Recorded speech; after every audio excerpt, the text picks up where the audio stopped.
to another episode of This Works For Us podcast. We have some special guests on, and that is the Sheelys. Welcome to the show, guys. How y'all doing? Man, all is well. Glad to be here. Well, before we get started, could you tell the people a little bit about yourselves, who you are, how many 15 children that y'all have, things of that nature? Look at Say, You know what? I think that actually covered everything. Pretty much. Oh man. Oh wow. Well, my name is Tara. This is my husband Ty, and I'm originally from Virginia. Went into the military. What? I guess it was about over 20 years ago, and I was stationed in Fort Hood, Texas. That's where I met him. Matter of fact, we met at church, at the church we were going to there. And it was a rehearsal. Or, if you don't stop it, it was rehearsal. It was rehearsal, and things just went on from there. We have a total of 5 kids, all of them out of high school and grown, yes. How long have y'all been married? Oh gosh, we've been married for 22 years, going on 23 this year. Wow, that's awesome. Look at it. Okay, your turn. It must be a great marriage for a young man like yourself to have a smile that big. Oh. No, it actually is. It is now. Going back to what she said, even when we met, it wasn't even how great things were then. I always messed with her and believed that when God showed me, like almost like, boop, spotlight, there's the one. I was seeing everything that she was going to be, because the person that I met versus who I now know, 2 entirely different people. And so I think I got trapped into it. But I mean, it worked out, all things work together for good. I have wronged no man. There ain't nothing wrong with that. We will get into all of that. Yeah, in a little bit. Okay, we will have to like dig through some of that. Yeah. So we got Tara's name, but we didn't get your name, sir. Yes, you did when she said, "This is my husband, Ty." No, I wanted to hear it from you. Even though she said it, I wanted to hear from you. Okay. I'm her husband, Ty. Yeah, I knew you was good. I know, that's what I wanted you to say. Now, and you said you had 5 children. What are the ages of those children? 35, 31, nope, 32, 21, 20, and 18. There it is. I had a busy season. Yeah. Let's knock these bad boys out. Back to back. Or missed appointment. Or missed appointment. Call it what you want. What happened? All right. So what we like to do before getting into further along in this the show is ask a little icebreaker, even though we know each other and stuff. But hey, it's a fun question, and it's gonna make all the sense in the world once I ask you this question. Oh, it's not. All right. Choose between being followed by a parade of penguins everywhere you go, or having a troop of monkeys as your loyal assistants. Well, Madagascar. I personally would go with the penguins because they're going to smile and wave. The monkeys are going to ask for a break unnecessarily, and their opposable thumbs can either be a help or a hindrance. So I'd rather know what I have with the penguins that are following. Do penguins smile? I mean, based on what Happy Feet, I think they do. Skipper, smile and wave, boys. Smile and wave. Exactly. Tara, what's your choice? Oh gosh. Pick the opposite so we can have both.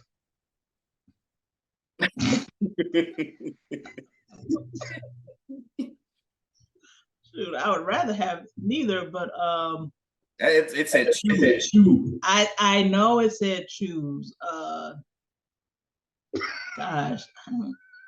You should see your face when you ask the question.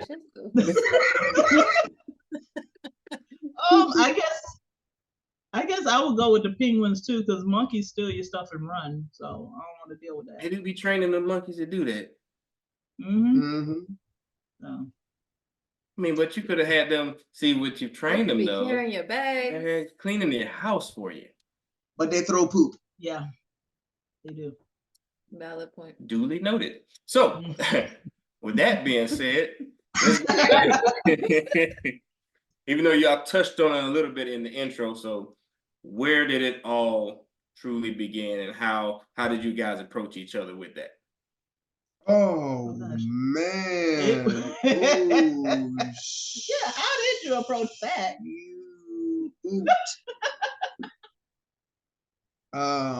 I'd like to plead the fifth on that one. No, literally, I was in a season of just being blunt. I was in my season of just coming out of being a hoe. Just point blank. And was really trying to act like I knew who God was.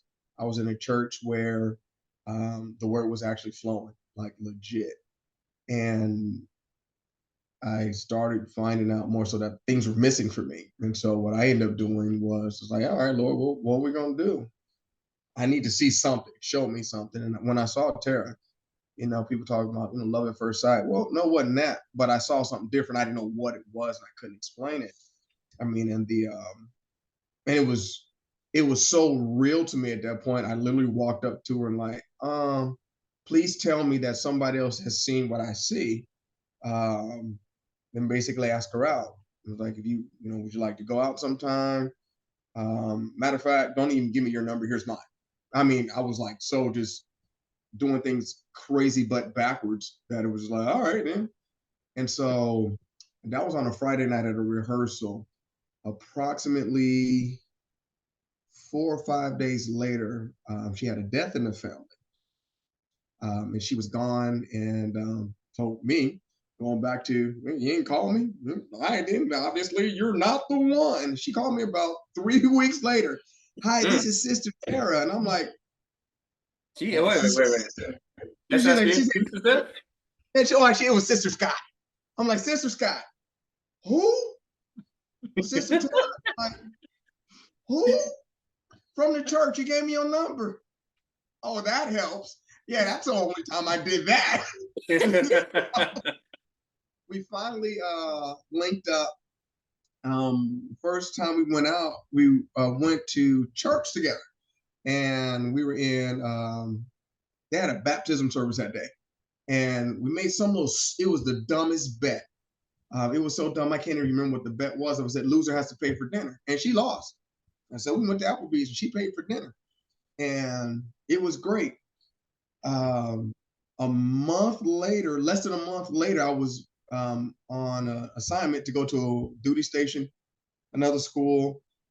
And then one of my ex-girlfriends called, says, I was in church and and the pastor's talking about marriage, and I believe that I'm supposed to get married, and I believe it's you. I'm like, oh, praise God. So you're the one. Yes. Went through that. That fell completely apart. But Tara was still there. And I have a real close friend. He was also my soldier at the time. And he pulled me to the side and he basically said, can I, permission to speak freely? I'm like, be careful. I'm still an NCO, so be very careful, but go ahead. He says, when it comes to the things of God, you're squared away. When it comes to being a soldier and a leader, you're like the most squared away person I know. But when it comes to relationships, you suck. I'm like, wait, what? That literally. And then when I met his wife, she had talked to Tara and she's like, Ty, you're a beep beep. I'm like, oh, okay. So all right, what do I do with that? So what ended up happening was Tara flew out from Virginia to Colorado, supposed to be out there for a week. and it was perfect timing because I was going to be available for a week. Then we were going on a little field trip, and she ended up staying. Dadgummit, that was the craziest thing. Like you went to Colorado for the military, or you went to visit? No, I was out of the military. I was going for a visit, and was there at a church service, and God said, "Don't leave." Yeah,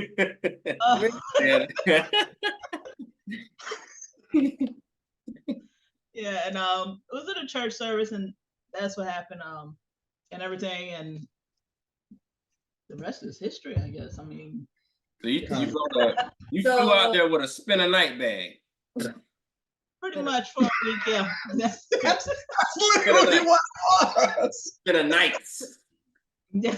So let me get this timeline correct. I'm just trying to make sure I understand.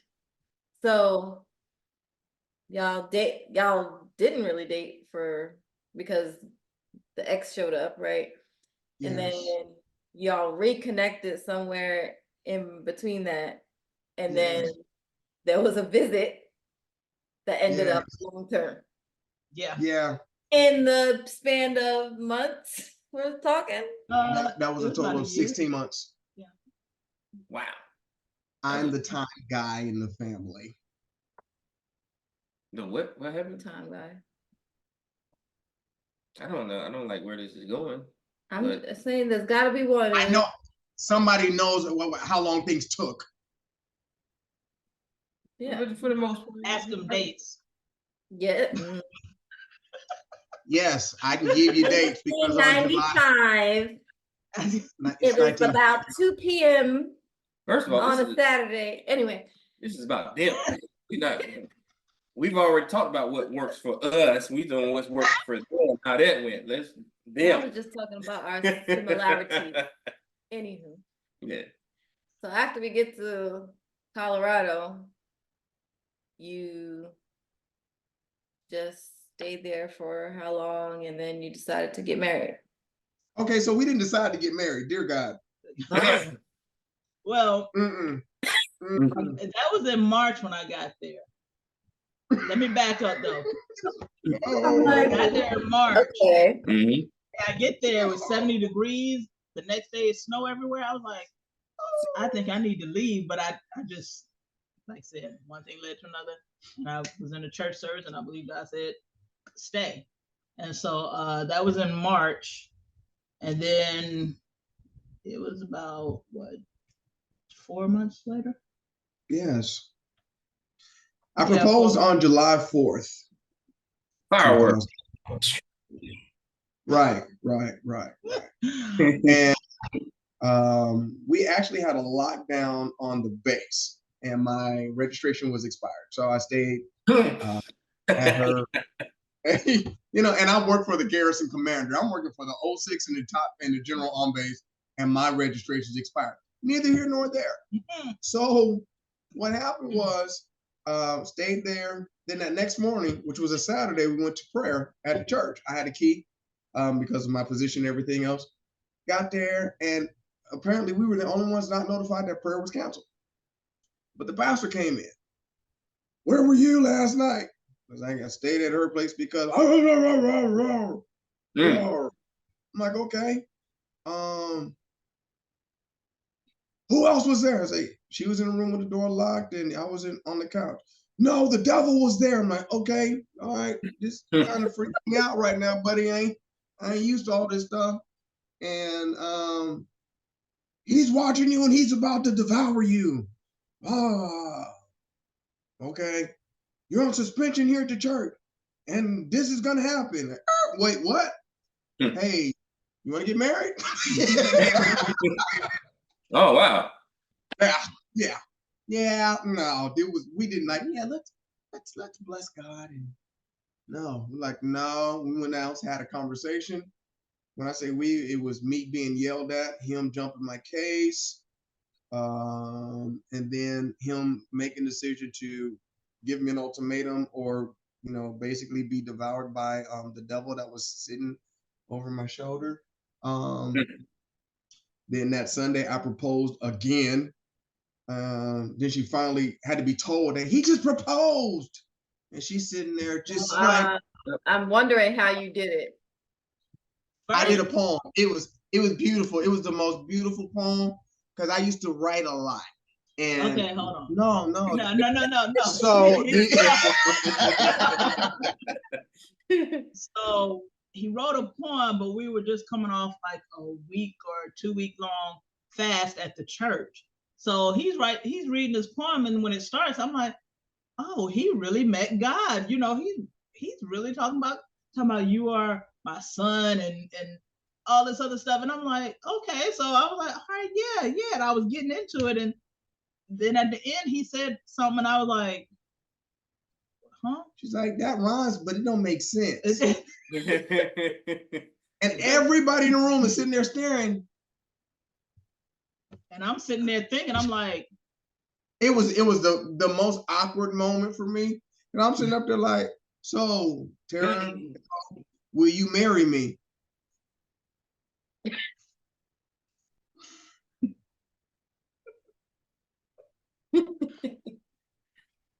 I mean, first of all, he used my full government name, and I was like, it wasn't her government name because her mama gave her that name.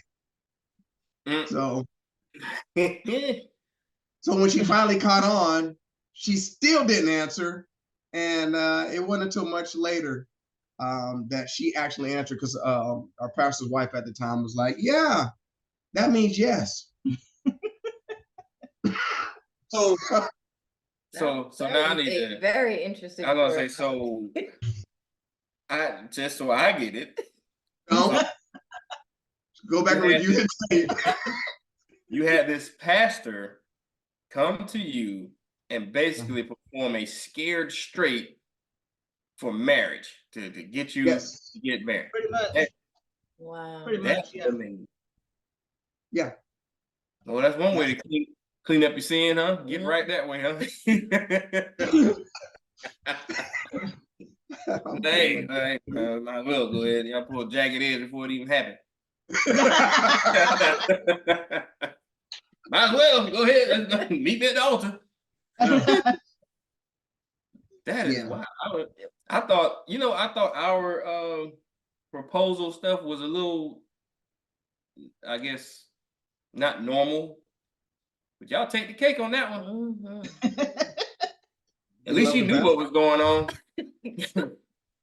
Love the pasta cake. Cut it up, slice it, and here you go. Y'all can have it. Yeah, so it was interesting. Yeah, very much so. How long did y'all stay in Colorado after that? Oh, less than a year. No, right at a year. Right at a year. Yeah, right at a year. Yeah. Less than a year, because that was in July, and then I got orders. Yeah, but because I had we were there for Christmas though. Christmas, and then that spring I went to leadership school and came back, was on orders. Yeah. So how was so you were married, it's almost like an arranged marriage, right? Like you had to like get to know each other. Literally. No, we did that 5 years ago.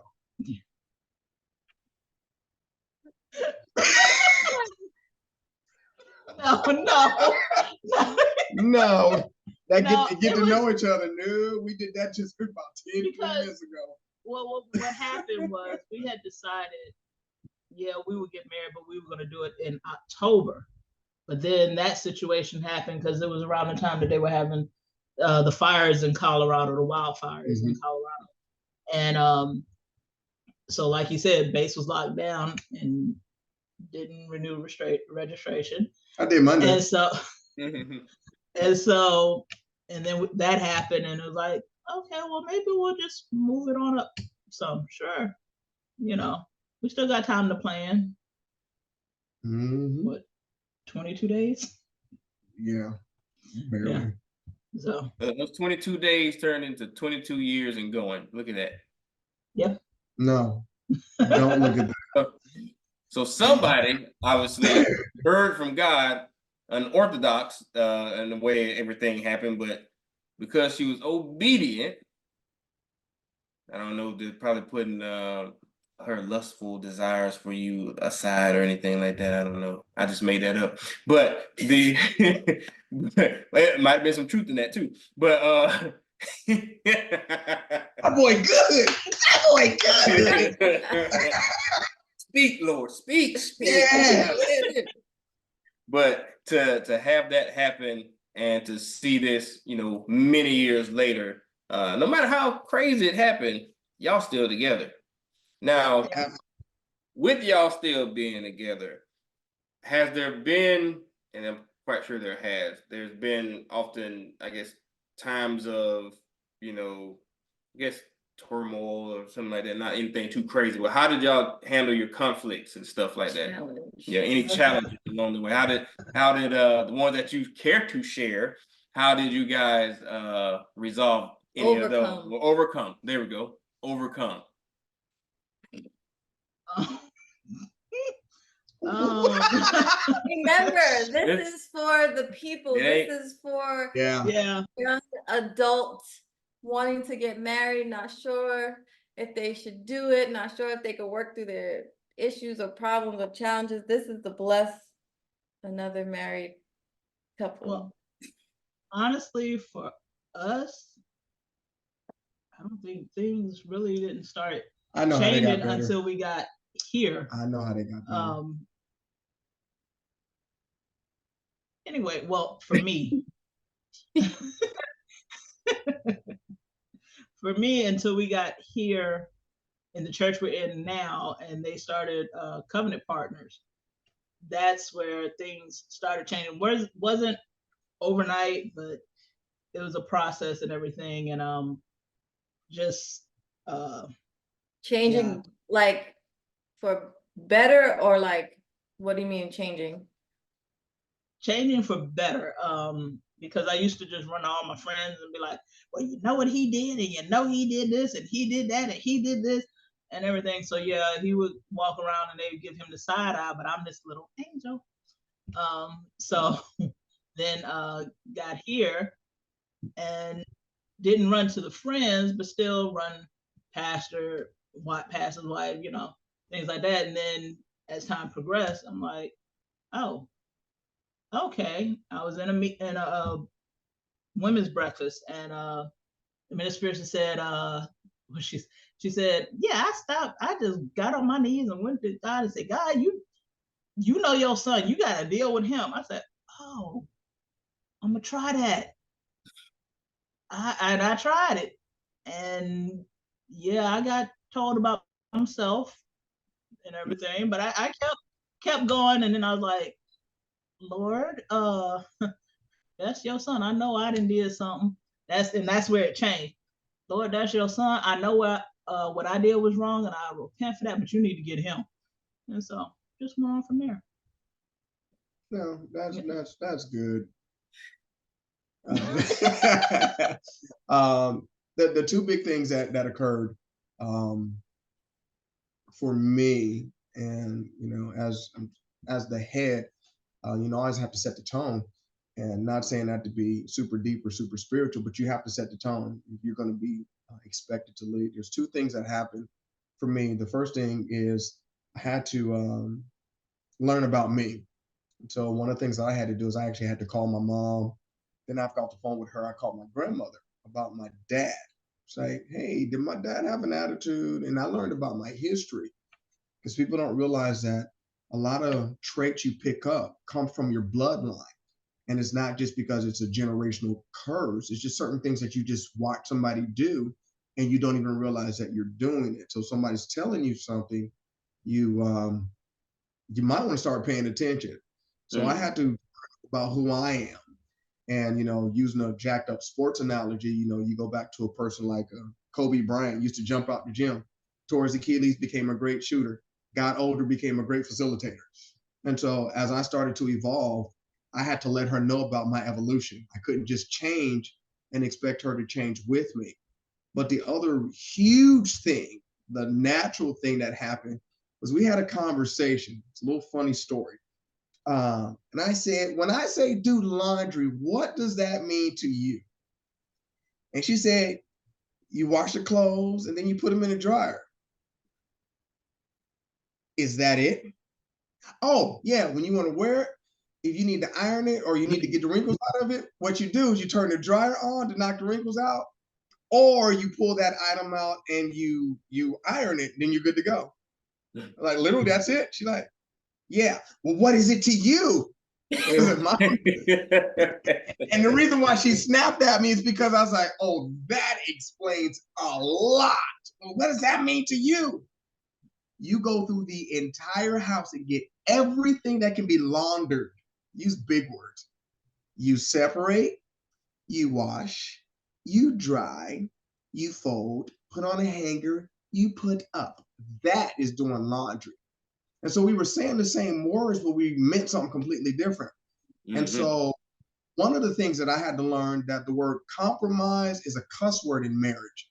Because if I'm compromised, that means I'm lowering my standards, but I have to walk in love towards her. So she didn't start doing what I did. So now she would go through the house, separate, wash, dry, and put in a basket. That's an upgrade. That didn't mean I had to come down. That didn't mean she had to come up. We just met in the middle without saying it because we now know what the other person expected. And so that was the difference maker where we started seeing some things changes. And then the third thing, well, so it was three things. The third thing was when I had to swallow my pride because I was told to turn the finances over. I was like, the devil's lying. I make the money, give her the money. Hello, Lord. Are you there? And so, and every time someone would come up, I'm like, you got this? Because if I can do it, almost trying to provoke her to say something. Like, see, I told you she couldn't have it. But even then, it became, even though you're responsible, here's my thoughts on it, and now let's work together with it. So she's responsible for it, but I'm still made aware of everything. So we're still a team on everything versus pride trying to take over and do something. That's a short version. That was good. That was a lot of good nuggets. That was good nuggets in there. I think, because we know what causes a lot of rifts in marriages. Obviously it is finances. So for you to, as you say, turn over that to her, so that means you had to have full trust and believe that she was going to handle business the way that she is currently or still doing that now, right? Absolutely. And it took a while because I always had side jobs. So if you screw up, I at least got some cash. But ultimately, it was hard because the biggest parts of growth aren't found in the easy transitions. It's where you're challenged. And so trust me, that was a challenge for me. But hey, we're living proof of her doing what she's gifted to do versus what I would have forced to do. So, amen to that. Because although I didn't have as much of a, I guess, struggle relinquishing that, she just said, "Hey, can I take it?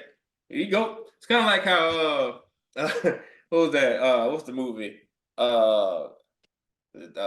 Menace to Society. mm-hmm. Hey, you owe me some money too, but no, man, here you go. That's basically how I gave it over to her. No, here you go. Take the finances, run with it. So that's good. Yeah. Now we're gonna backtrack a little bit. Because y'all had some children to show up in the picture. Was any of that planned, or hey, it was some oopsies? Well, stop it.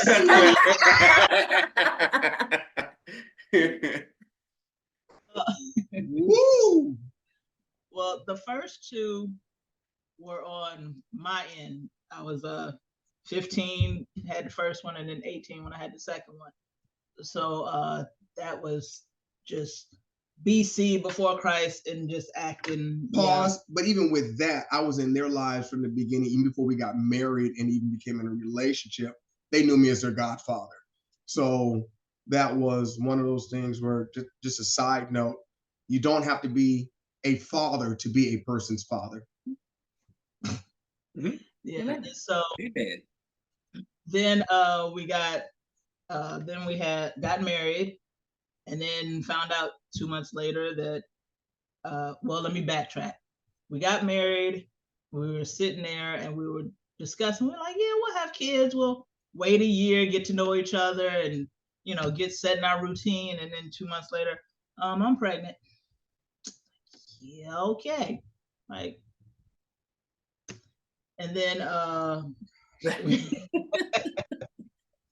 so then she came into the picture, and then we had, I think she was about a year, and we decided, okay, we can have another one, let her get to 2 years old, or or maybe 3, we can start planning to have another one. And right after she turned 2, hey, I'm pregnant again. I was like, okay, geez, what is going on? We said, all right, I know it's going on. Hey, hush. said, okay, this is it. We got 2 girls, 2 boys. We're good. We're good. And then Christopher was 8 months old. Hey, babe, I'm pregnant again. Pastor, we need to talk. No, wasn't ready for that. That was rough. Oh gosh. Yeah. Ooh, oh man, that was rough. And so while I was 6 months pregnant with the last one, he went and had his appointment, and that was it. We're done.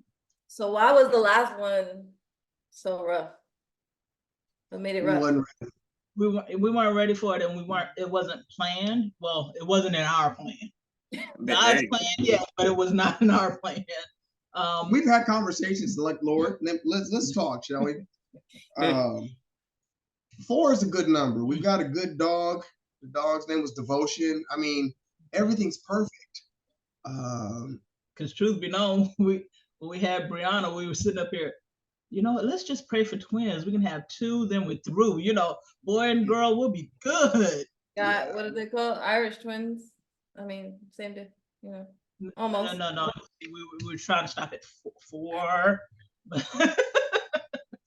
Apparently, I wasn't trying to stop at all, because there's proof. It's walking the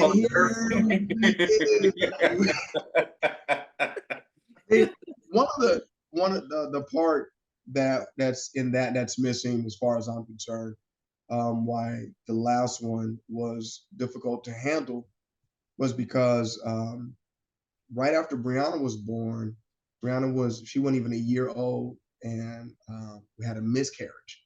Yeah. And that was devastating. And most people don't understand the effect that actually has on a person. And so when we found out that she was pregnant with Christian, the baby, the situation was exactly the same. The stress was up. The military life was pretty rough, and I was just had major injury in the military, and so my back was really bad. I just had 3 ligaments repaired in my knee, plus my meniscus, and so now they're talking about putting me out the military. So my stress level was incredibly high, and at that time I really didn't know how to juggle a lot of that stuff. So she wasn't my confidant, she was more of a punching bag at that time, not physically, but we were always arguing, and the stress was really bad. So we found out about that. I'm like, I think I might be getting out the military. What do I do about this kid? Well, what do you think you're going to do with it? I'm like, that's what I'm asking you. What am I supposed to do with it? It's just, I mean, because I just people here that want something. And we don't even know we're going to make it through the pregnancy. And so everything was coming, all those different thoughts were just bombarding me. I don't think to this point, I never even told you that. No. But it was such a stressor on me that I didn't know what to do. That's why I ended up going to talk to our pastor at the time. It was like, hey, look, I need some help, because we're going to lose this one too. My pastor, you're like, well, who told you? Dr. Phil, I don't know who told me. And so, but that's what it was. And so, people always talking about that's our miracle child. I'm like, no, that was my stressor. I'm going to the 2nd trimester. well, what does that mean? I don't know. So, can you lose a baby in the second trimester? I'm just every possible thought. And then that was pre-WebMD, but still in the middle of a whole bunch of medical people that want to tell you everything. Mm-hmm. So they're filling me with doubt, filling me with fear. And it's like, okay, I quit. Bye. So that was the reason why that was the bigger stressor.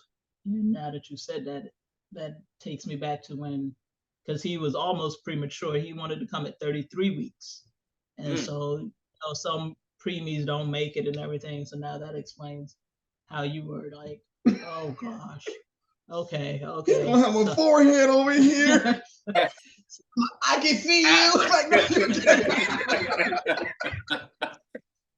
Yeah, but you know, I went through when you're preterm labor, they give you steroids to make sure lungs are developed and anything else, so that you know they won't be in the NICU or on oxygen as long, or so they say, and everything. But yeah, they got in there, they stopped the labor and everything, and then they sent me home, put me on bed rest, walking around 4 centimeters dilated. I'm like, okay, so I'm supposed to lay in the bed for, okay. And so then 3 weeks later he came, so he was at the 36 weeks, but yeah.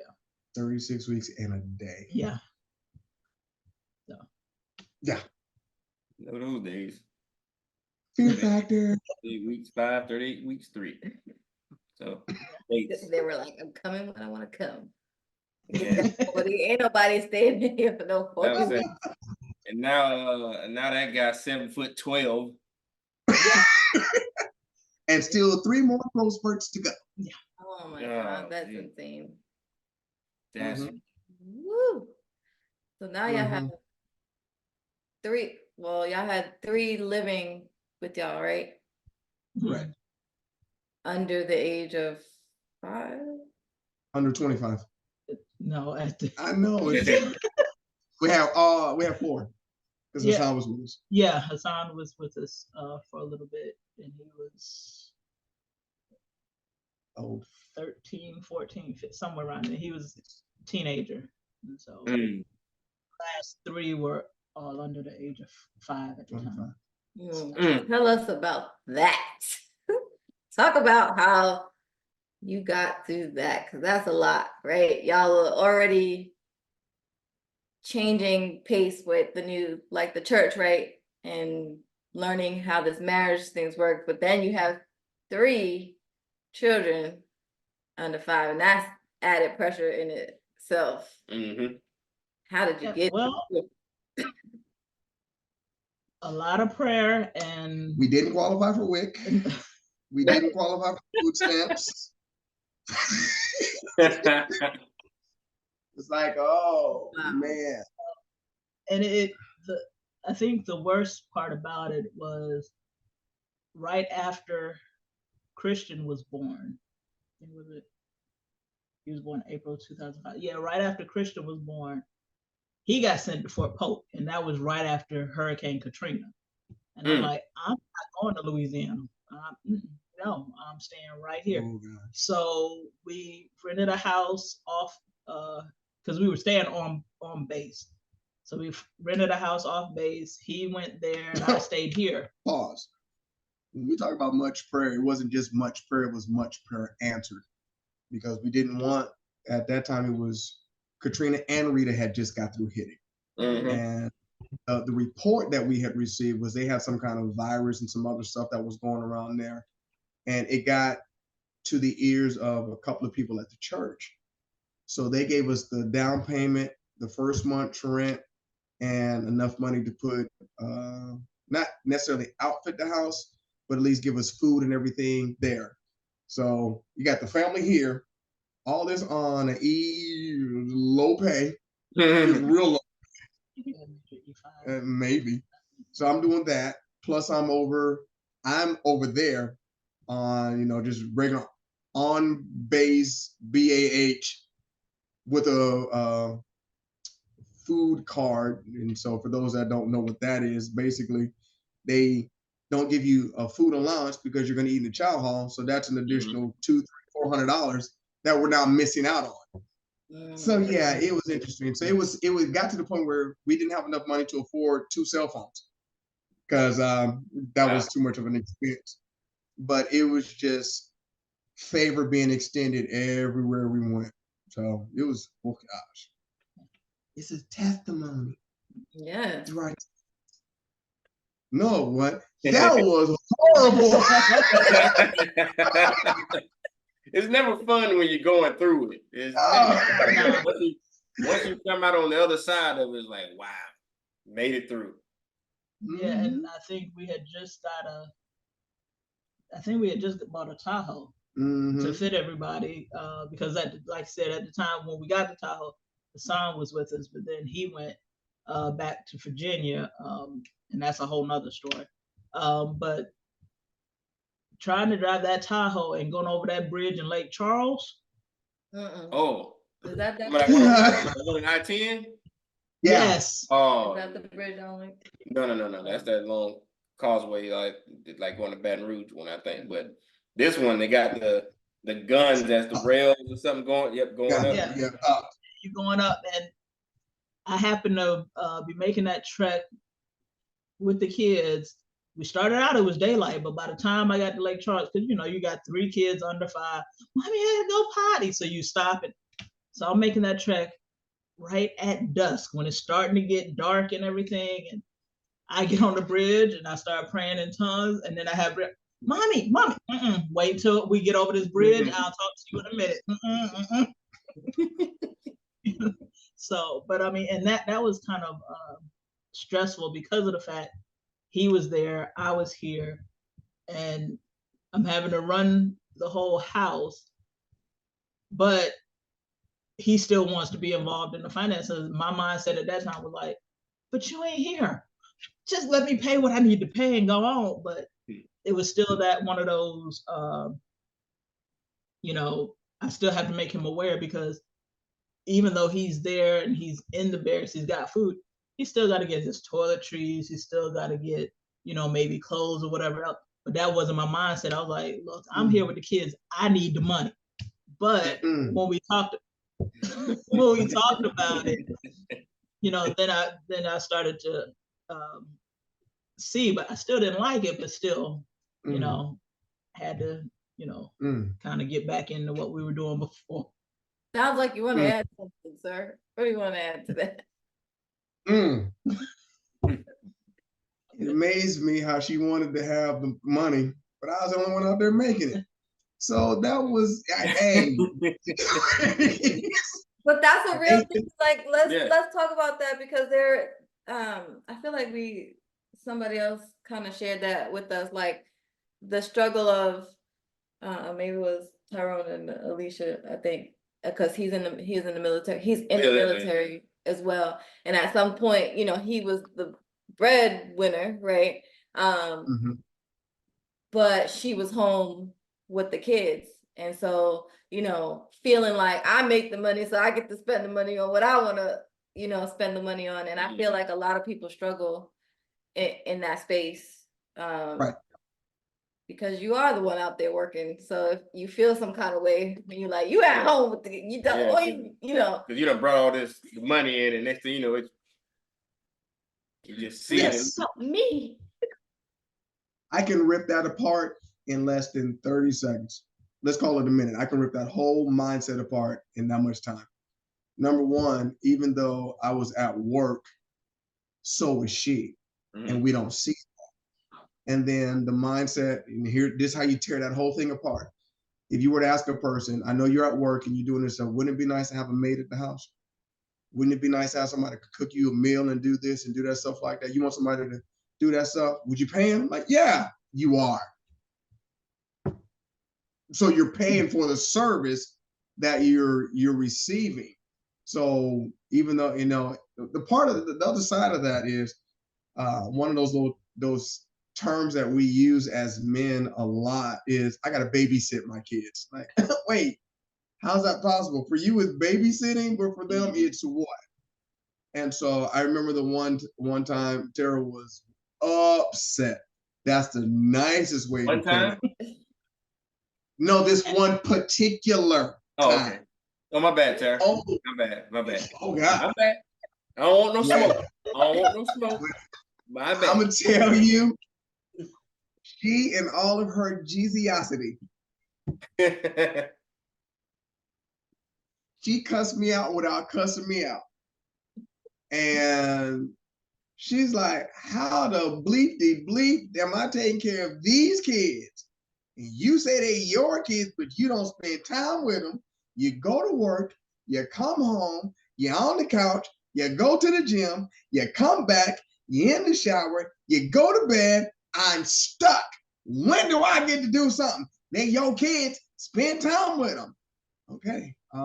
Yeah. So you want some McDonald's? I'll go get it for you. But that was one of those eye openers. It's like, wait a minute, though, that is a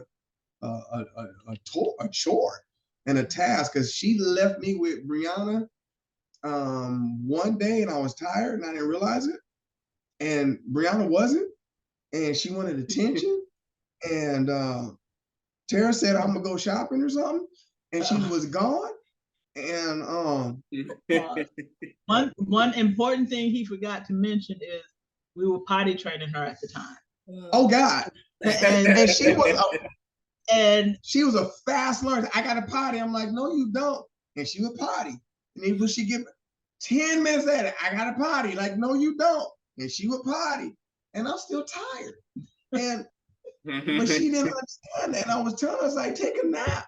I know we just woke up 20 minutes ago, but go to sleep. And this is before melatonin and Dayquil and NyQuil. And she was horrible. And then when Tara got home, all I could do was, was borderline in tears, but all I could do was apologize. I'm like, dang, I hate life for us all. Mom to come visit or something. And so it was, but that's what I had to learn, that if I want my house clean, I got to pay somebody to do it. Might as well pay my spouse. And when I took on that mindset, it's like, it's not my money. Now I'm paying you to do what I wouldn't do, can't do, or don't like to do. And then when I have the time to spend with my kids, I have to maximize that time. And so that became a easier way of mentally grasping the fact that, yes, I'm working, but the flip side of it, I get breaks. You don't. Mm-hmm. So mothers are on the clock, especially housewives and house mothers, they're on the clock 25/8. It's not even 24/7. It never stops. And then the other part about that is the husband can be a bigger child than the kids themselves, because they have more complaints and more whining. And how come you didn't cook dinner? That's the same as, Mommy, I want lunch. What's the difference? One, make a peanut butter and jelly sandwich, another one, I gotta make a full meal. And so I ain't gonna tell where I got that from. But it's just one of those things that we have to just pay attention to and stop taking on this. The added duties of a wife in itself, right? Like, you have to do all the mommy duties, but then wifely duties, yeah. As a wife. Right. I don't think they have a problem in that, because they got proof still walking around upon the face of the earth. He had torn ligaments and whatnot, and still was out here creating. Shut up. Continue, sir. Continue. No, but one thing that I think is important. That's their stress reliever. Okay, y'all, stop it. No, one thing that I think is important to stress is that regardless of whether it's the husband that's at home with the kids or the wife, you have to remember sometimes not everybody has the luxury of having their parent, their mother, or their father, or whoever there with them, or to be able to come out. We didn't have that at all, because my mom had to work, plus she had the older two with her. His mom was working like what, 2 jobs, I think, at the time. So they didn't have that luxury to be able to take off and come out here for like a month or so, to help and everything. And it's just one of those things you have to remember, whether it's the husband that's at home, stay-at-home dad, or the wife, stay-at-home mom. It's just, you've got to think, well, wait a minute. I know I've been out here working this 9 to 5 and everything and dealing with this traffic and all of this. But I come home and I mean, there were times he would, times he wouldn't. I ain't gonna lie. There were times I was too tired and I said, you gonna find something. But you come home to a nice hot meal, a clean house, you know, kids ready for bed or whatever, and have you and a spouse that is presentable. Maybe not all done up and everything, but presentable. Presentable, not with the hair sticking up here and throw up and all of this. So, you know, but you know, and a lot of times you take that for granted because you're out here dealing with grown children, but they're out here dealing with dealing children. with take on your personality traits and everything, you know. So, but it's very important to, you know, keep that in mind. You know, like you said, I just went, my getaway, my therapy was, oh, you're home. I'm gonna run to the grocery store because I gotta go get something real quick. And I just walk up and down. Sorry, babe. I just walk up and down the aisles and just like, yeah, it was a lot of people. It didn't even make sense at the time. Because she said mother of my children. She goes to the store, walk up and down the aisle, and then come back in the house with nothing. Maybe a Starburst or two. Like, no, I would always have something. I would always have the dumbest things too. I don't know if this is helping y'all, but it's really breaking up a happy home over here. You know, I want to speak about the part that you said, you know, like y'all was doing this and y'all didn't have, you know, family there at the time.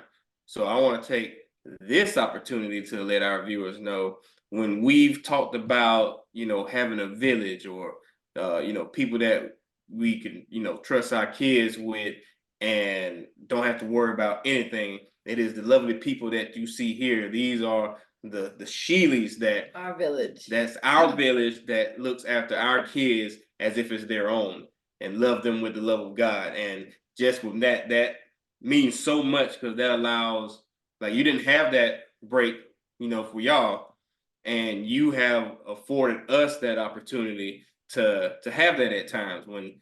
And I've always said this from the very beginning. It's always an open invitation. You're like, hey, we're gonna get the girls. There you go.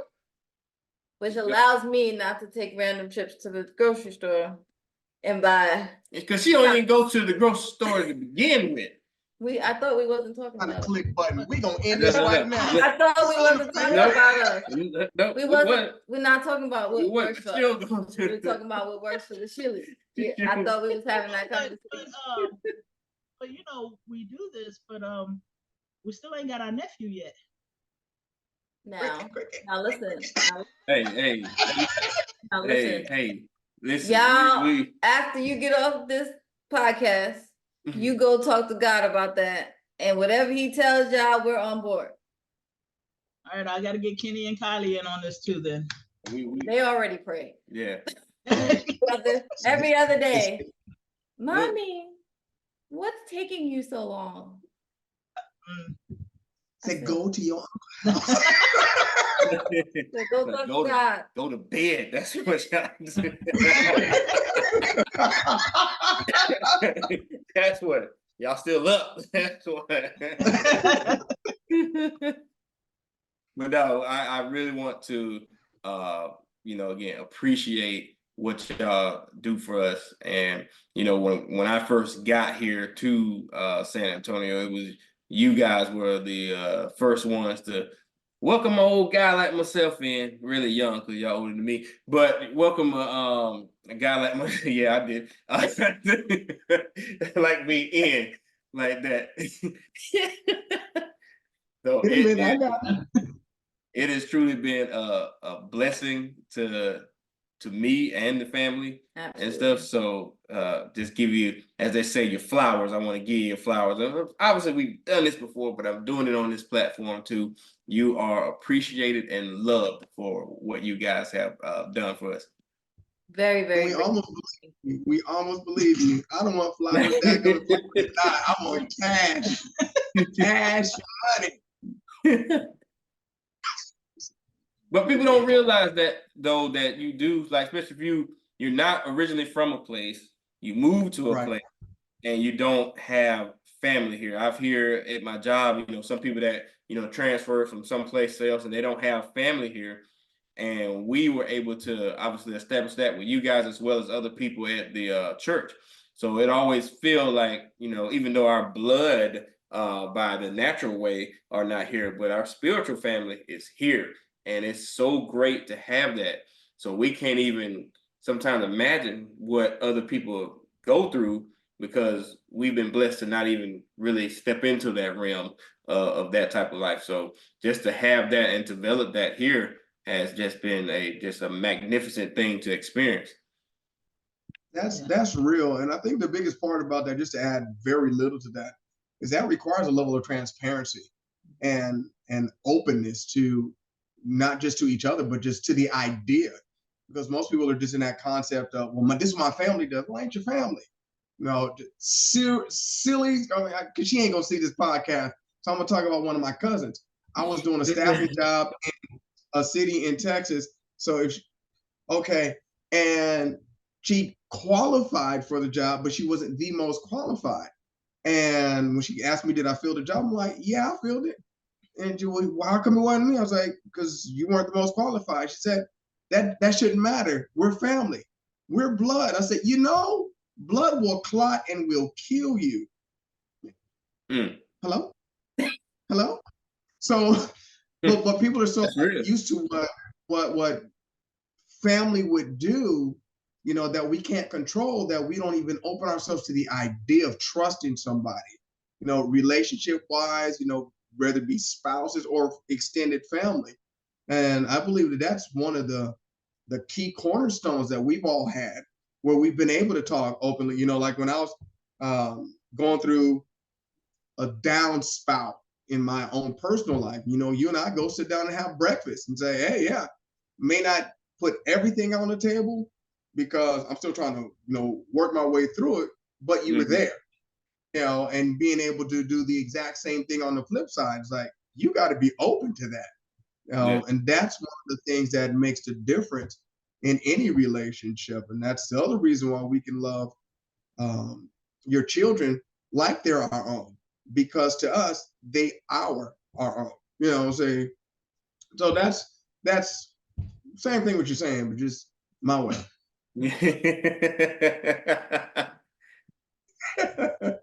And it's always appreciated. It's always appreciated. That's why I don't have as many grades. I still got grades, but I don't have as many. Well, they're here.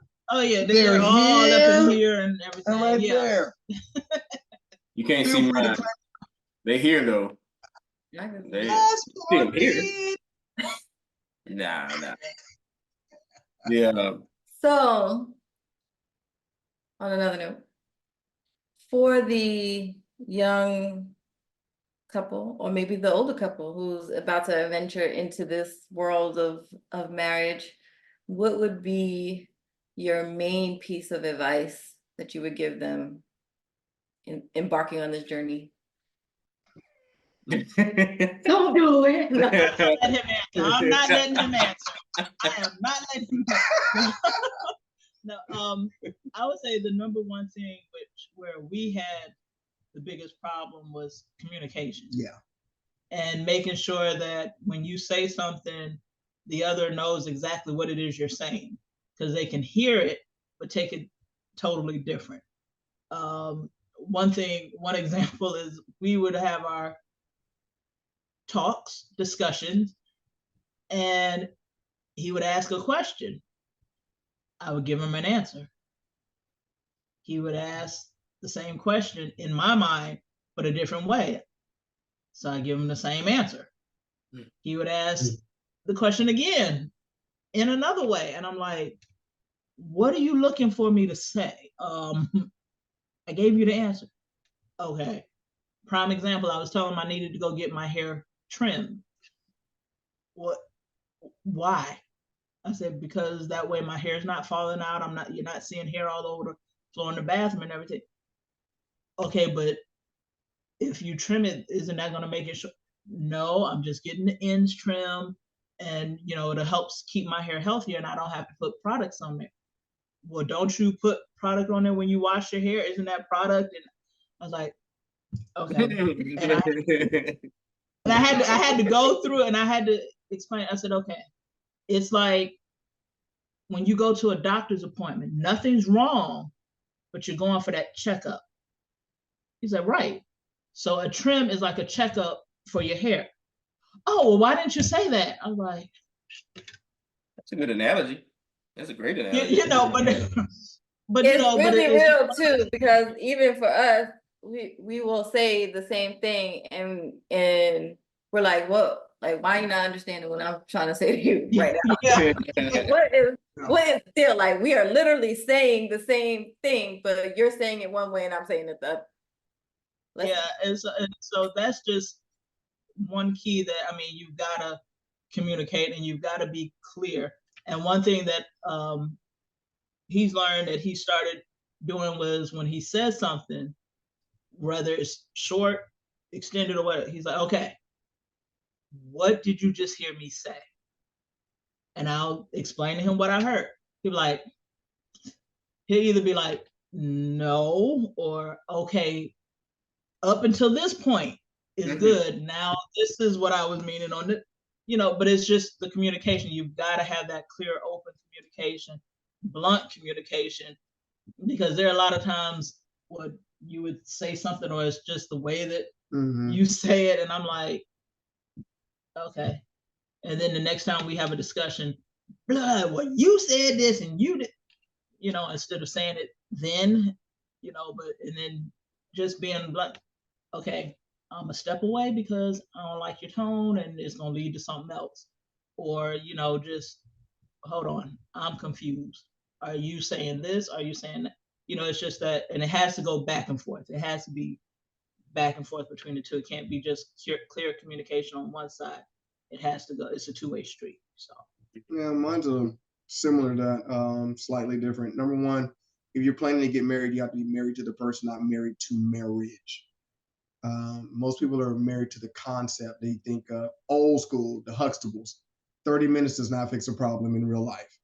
You can't just sit up there and have this. And when I get married, I'm going to have this, I'm going to have that. You don't know nothing. Right. No. That sounds good, but that's not realistic. So you have to be married to the person. You can't be married to Ken. You can't be married to Barbie. You have to be married to the person. Because most people prepare for a wedding, but they don't prepare for a marriage. Like, I'm going to have a $3,000 whatever. Like, why? So how are you going to pay your bills and stuff of that nature? Then the other thing, very important, is to set measurable boundaries. Things that everybody can adhere to. Like, one of the things is if I'm talking, don't walk away from me. Don't you dare do that. That's dangerous, because one, I didn't have that level of self-control. And then two, it's just rude and disrespectful from the way I was brought up. One of the things that I had to learn. But hers is, if I'm done talking, I'm done talking. Well, I'm like, well, then shut up and listen then. It's easy. Now, we got that clearly established. But respecting those boundaries, like, okay, we're going to label this TBC, to be continued. But we have to say, I'm done. Okay, when are we going to come back and talk about this? And you can't do it, well, I don't know. No. We'll talk after dinner. We'll talk tomorrow. Because now you have something measurable that you can both adhere to. So everybody's being respectful. And that allows you to have peace for that moment in time. The issue is going to get addressed because you've agreed to it. And it's something that you can honor. You're honoring the person by honoring what you said. And then the other thing about it is, the best time to ever bring up something is when everything is good. I don't, when you slap me, it's a good ice cream. When you slap me the other day, you are heavy-handed, right? Don't ever put your hands on my face again. But so how was your day? But you talk when things are good. And then you prepare for storms when things are good. You can't do it in the heat of the moment. That's what we have definitely learned. And then lastly, set a safe place for you to go to. We said that we will never argue in the house. The house is a place of peace. People come to our house and they're like, God is here. You better believe it. And I'm not going to push them out by arguing over who made the chicken wrong. So those would be the things. No. All right, y'all. Like, no. Y'all know. Oh, Jesus. No. I almost lost it right there. Like, in my safe place. We finna talk. That's funny. But that's one of the things that help. And you have those things established up front. Or even if you're doing a tune-up and you're saying, hey, look, we've been married for this long. What's our goal for this year? And have something like, man, we made it 20 years. So what? What's that got to do with tomorrow? So it's like nowadays to be married over 5 years is an anomaly. And then if you get to the 20-year mark, oh gosh, you're an ancient of days. But how are you going to make each day better? There has to be some form of growth. And we have to do those small things up front so that everything continues to flourish. Yeah. And one thing that he started doing, and we've both gotten into the habit, is we'll just be in the car having our date night or whatever. So babe, where are you? How are you? What's going on? Yeah. And so, it's just one of those things. And you have to be okay enough and open enough and transparent enough to say, well, you know what? I am not feeling it today. This is what's going on. This is this and everything. I think that was the biggest issue I had with him, because I would ask him, babe, you good? I'm always good. There's not a day in my life that I'm not good. I'm like, not a moment in time. Well, a moment in time. Okay. But I'm like, okay, yeah. So really, how are you? Where are and things like that. Because I know over the years I've grown to know him better and better each day. And I know he'll try to keep everything to himself because he doesn't want us worrying about him or in his mind. And I asked him one day who told him this. It's like he has to be superhero. He has to be strong dad. He can't be down. And I said, who told you that? Who? My daddy told me that. And so that's one of the things that we do. You've got to check up on your spouse. You've got to, because you're sitting up here thinking, oh, things are great. Your spouse over here borderline suicidal. Got a gun. I can go to the range and accidentally turn it towards myself. Just different things. No, that is never a thought in my head. Yeah. But no, like seriously, there's like so many situations that you see like on the internet where they say like the spouse committed suicide and the other spouse had no freaking clue about what was happening, or that they were that bad to get to the point to do something like that. So being open and honest and vulnerable, it's hard for some, right? Just like communicating is hard for some. Like some people just weren't taught how to do it, and so like finding the way to take the steps to be open and honest and have the conversations, like it is definitely a process. I would say even for me, I have to tell you that I'm angry. You just don't know that, huh? You're not a mind reader. Try that. Up in the floors. Yeah. You should just know. Yeah. Yeah. Like the lotteries for next week. Come on. Yeah. And there are certain things that we would be expected to know.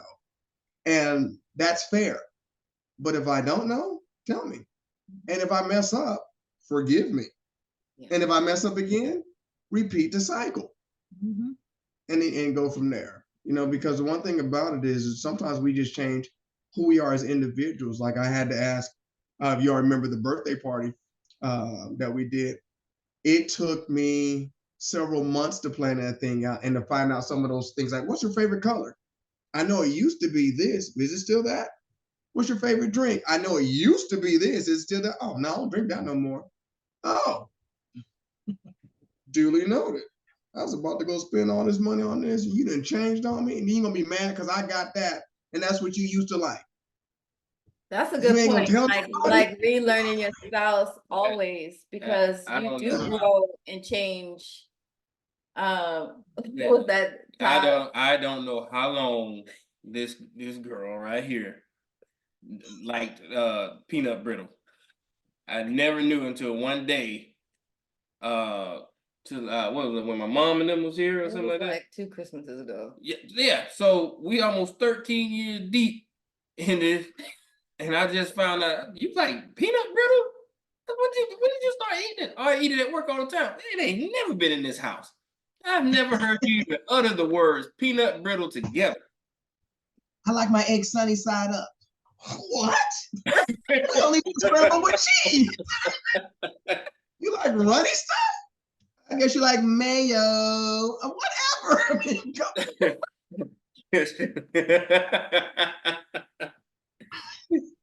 So how do y'all go about doing that? Making sure that you relearn each other frequently. Well,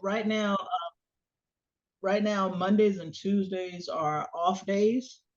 And so Monday, we'll sit down, and maybe Monday, it may be Tuesday, but one day will be strictly we're doing housework, closing up, doing what? preparing for the work. Yeah, week. preparing for the work week. And then Tuesday could be our date day, and it could flip, or it could be, you know what, we just gonna have a date day both Monday, Tuesday. And when we're out, we go out to eat, we sit, we talk and everything. And it's just, I mean, that's just it. Basically, we'll be in the car, and I'll talk to him more in the car than I will when we're sitting at home. And so the simplified answer is the events that we may do are spontaneous, but the conversation is intentional. Yeah. Where we know what we need to talk about and certain things that just may be on our mind. Because there's oftentimes I like to instigate a conversation by, hey, what's going on with you? How was your day? What made it that way? Always ask that last little part. The second question is, what's your expectation for the day? Then just to let you know, ... And so all of those things are intentional. I'm very intentional about that, so that there's never any guesswork about what's going on with Ty. There's never any guesswork about, do I know what she needs or what's going on? And some of the stuff, it almost would seem petty, dumb, stupid, irritating, but it's important to somebody. Like she comes, bad example, like tonight, she's like, I need a new blow dryer. Right? Watch this. Get a new blow dryer. I mean, for me, it's get a new blow dryer. For her, it's like, oh, you said wait. I gotta tell y'all this. All the people listening to this conversation. Statements you don't want to hear your spouse make. Can I have this? Why? I represent you. I'm like, what? It's kind of like a catch-all right there. Yeah, go ahead. The backstory to all of that is, I was sitting up here and we were out at the store, and I asked him, I said, what do you think about this? I ain't got to wear it. You're going to be the one that's wearing it. Okay, but I'm going out this house representing you with your name. So if you want me to look like Boo-Boo the Fool, then fine. And he was like, okay, yeah, maybe you should go get the other one or something, But that was the thing that sparked our first level of blunt honesty. Like, you think I'll look good in this? Nobody in the store would look good in that. Nobody. The mannequin doesn't look good with that. I mean, come on, put that crap back. And stuff. And so, but you have to be intentional about those things. You can't just take it for granted that the person knows, or that you even know. And then, because one of the biggest things that we've dealt with recently was, where you at? Like, honestly, I do not know. I know something's off, and I can't figure it out. Oh.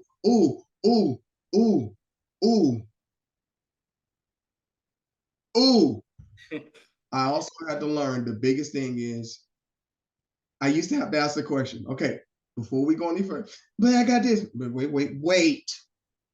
Do I need to listen or do I need to fix the problem? What am I here for? What is my role in this conversation? She's like, because so-and-so said this. Well, girl, all you got to, oh, listening day, huh? No, but I feel like for women, like, that's probably what every man should be asking. Do I need to listen? For real. It's real though. That's the point. It really Because is. sometimes we're not looking for you to fix it. We just want you to. And that's all we want to do listen. is fix it. Fix stuff. Whatever I don't it want is. to deal with this anymore. Make it go away. You know, before there was Calgon, there was a real man. You know, so I'm gonna take you away. You know, so, but that's one of the things. So we're intentional about our conversations, and we're intentional about what we need from the other person. And one thing that I've learned is if he's had a rough day and he's just venting, not to add anything to fuel the fire that's already there. Because that'll, you know, because I don't know about other women, but I know this one right here. I was known for, well, such as, well, yeah, and they did this and they did this and that. That's not helping. I believe the modern term is called gaslighting. But with her, that's not gaslighting. It's not even adding fuel to the fire. It's making She's an an inferno. arsonist. She's a pyromaniac. But I've learned to where I'll just listen, and then I may ask a question, not adding to it, but like trying to get an understanding. Like he'll say something, I'm like, okay, so if that be the case, why is this going on? Well, it's not even that is going on, is, you know, and it just gets us into a back and forth conversation. Because I used to be, he would say something, I'd be like, yeah, okay, no, it's all right, and that was my communication. But it's gotten a lot better. World's different. So yeah. Amen to growth. I know that's right. Yes. Yes. Yes. One more. Yes. So I like to ask this question because it's always nice for the other spouse to hear it when sometimes we don't take the time out to tell our spouses. So what is one of the things that you absolutely adore about your spouse that you may not tell them on a daily or Ever. often? Quirky things, anything. Okay, I'm gonna go first because he'll probably sit up here and make me cry. Not today. I think one of the things that I adore about him is the fact that when he'll force me to go get my nails or my feet done. Well, not force, but he'll make it known, hey, you need to go get that done. You know, because I'll sit up here, because I'll sit up here and I'll just be like, well, whatever, I'm good. I'm gonna wait until we got a plan, we're paying off bills and everything. Then I'll worry about every 2-3 weeks or whatever, going to get my nails and my feet done. He's like, nah, you go ahead and handle that. You just, and I'm like, okay, and everything. And so I'm grateful and appreciative because he loves me enough to know, hey, this is something that she enjoys, so I'm gonna let her do this, or I'm gonna make a way for her to do this. And it's not just with that, it's basically with anything. If I sit up here and I'm like, well, I really, for our anniversary, I want to go do this, but I still want to go do this. He may say, I'm not paying for one or both, it's one or the other, but I know that if I really, really want it, he will make a way for it to happen on both ends, whether it's doing this for the anniversary, going to the women's get it, whatever, he'll make it. If it's something that he knows that I want, he'll actually go ahead and do it. No, I'm not giving you any hints. Yes, you are.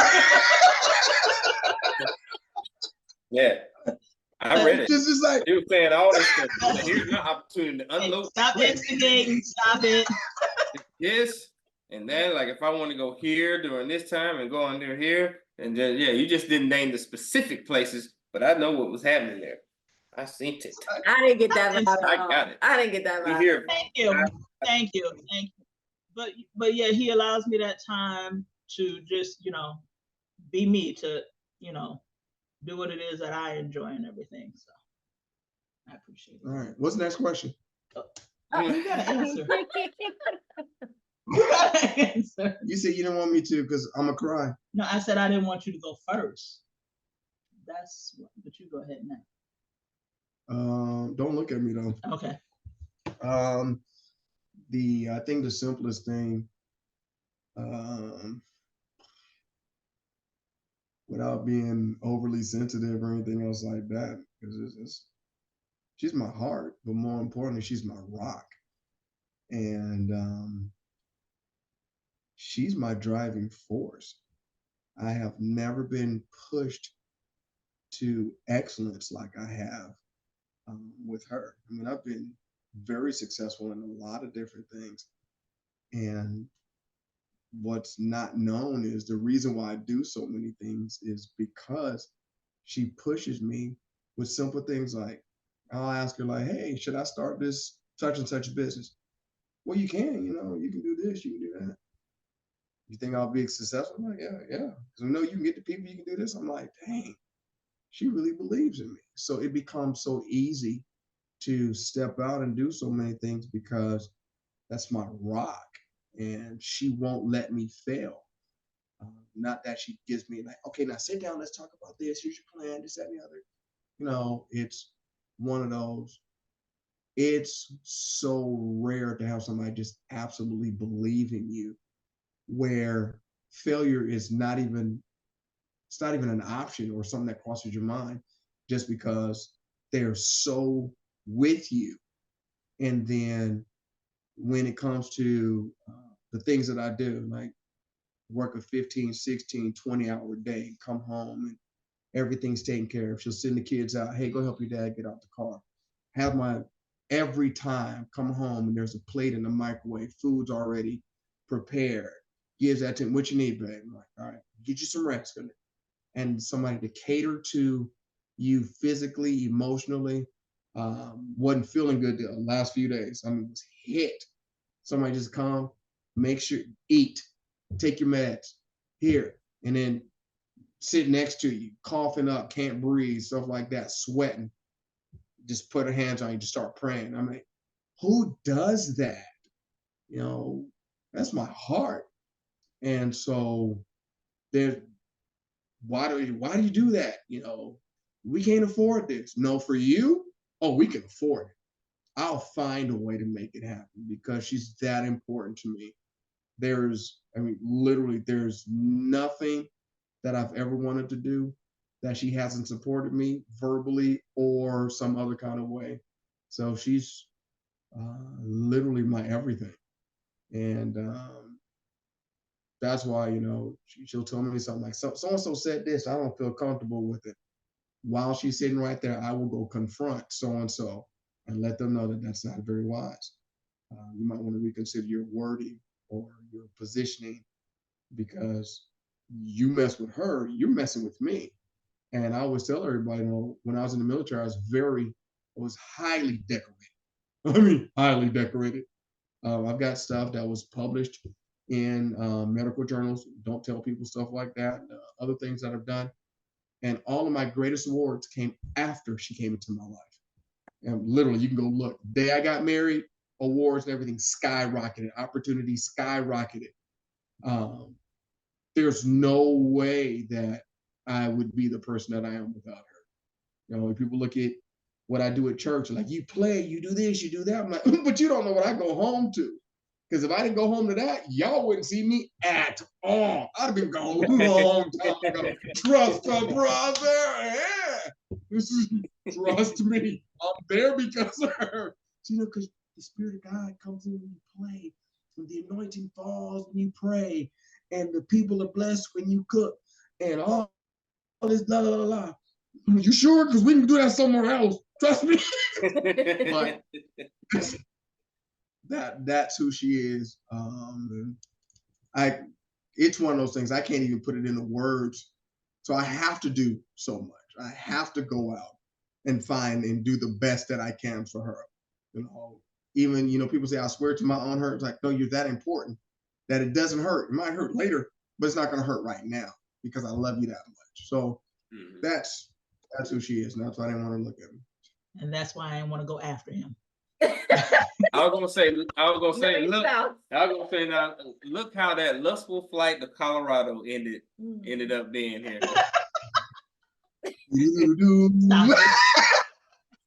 I guess that pastor knew a little bit of something. Hey, cattle prodigy into it. I will take it. Now. Well, I think that was a great interview with you guys and stuff. So any last words? I know y'all gave some great advice, but any last words before signing off? I can't with you. Just for those who are already married, thinking about getting married, about to get married, whatever you do, you gotta have fun and you gotta have God. Happy birthday. Because if it wasn't for God and Him showing us how to do this together on our own, yeah, we wouldn't be sitting here right now. That's for sure. And you gotta have fun because, I mean, going through life being serious all the time, I mean, it's just, I don't even know how to describe it, but yeah, it's one of those where I don't even go grocery shopping anymore unless he's with me because it's fun. I mean, I think we laugh more so, and that's why it takes us hours to go grocery shopping, rather than just going in and walking up and down the aisles. But I mean, it's just, that's the only thing I can say is. See what I mean? See what I mean? In conjunction with that, every morning my wife is up before I am. She's out of the bed before I am. Typically, she's out of the bed before I am because she has her own personal relationship with the Lord. She spends her own quality time praying, studying, doing whatever. I have my own separate, personal, private intimacy with the Lord because, and it says, how can two walk together except they be agreed? Well, you can't. You can be married and be completely, for lack of better terms, divorced in marriage because you're trying to do two different things and it's not going to work. So I have my revelations. She has her revelations. I have my quiet time. She has her quiet time. But when we bring it together, it's what makes up. People often say, how's your better half? I'm like, I don't have a half. I have a whole. WHOLE. I had to make sure I said it right. So I spelt it. But that's the biggest thing is if you don't have your own individual, intense, personal relationship with the Lord, where you can't give an account, you can't answer a question, you can't stand on your own 2 feet, and you're expecting that other person to do it, you're going to fall short every single time. And this one question was posed several years ago. It says, if God never answered a single person, another prayer concerning your spouse, could you be happy or would you remain? My answer was not just no, but absolutely not. And the reason why is because your expectation is too high. You have more of an expectation for them to do and to perform than you put on your own self. And so the key to our success is we have learned to be selfish towards the other person. I want the best for my spouse so much that I'll do ... I'm qualified to be with her because I do ... And in return, I receive everything, and then that's why the Bible says in Proverbs 31 that the heart of her husband does safely trust in his wife. And I have no need of spoil because I have everything I need from her, not because that she's perfect, well, she's perfect for me, but because I have my own personal relationship that forces me to do certain things that I wouldn't do on my own. And she has her own relationship that forces her to do things that she otherwise wouldn't do. and it becomes a blessing to the other person. And the end result is great things happen on a regular basis. And what's funny, last one is Colorado. We were broke. Wait, you know Broke's cousin that's underneath that? I mean, you know, like you got Wellscom, then you got the bottom, then you got Oscar, then you got our level of brokenness. That's how broke we were. Yeah. But because she was spending time praying, I was spending time praying. She got a phone call from like our car people, or she got the rent. I got the car people and the electric people, and she said we're gonna pay on the 24th of October, and I called them. We're gonna pay on the 24th of October. We were in two separate places. Had no idea, but because she was able to hear from the Lord on her own, she gave the accurate date. I gave the accurate date, and everything came in on the accurate date. Actually, it came in before. It came in before. I'm saying it came accurately. Okay. But that's the biggest thing, is if you don't have your own individual relationship, you're going to put demands on the other person that's unfair. It's biased, and it's going to fall. It's going to fail every single time. But when your own stuff is developed properly and theirs is developed properly, now you're bringing together parts that actually fit. So that would be the last little piece of a nugget. That's a whole chicken. Well, we appreciate y'all. Yeah, we definitely appreciate it. Thank you for taking the time out. Yeah. I know y'all got busy lives. Girls, one of the girls will see you soon. No. No, but seriously though, but thank you for taking time out to do this with us. For our viewers out here, I hope you are blessed by this couple here, as you know, we're here physically with them. Well, obviously here in the Zoom world, but anyway, but we're here physically with them, and we know how much of a blessing they are to us. So hopefully they are a blessing to you. So again, thank you for watching This Works For Us podcast. Remember to like, share, and subscribe. So until next time, peace out.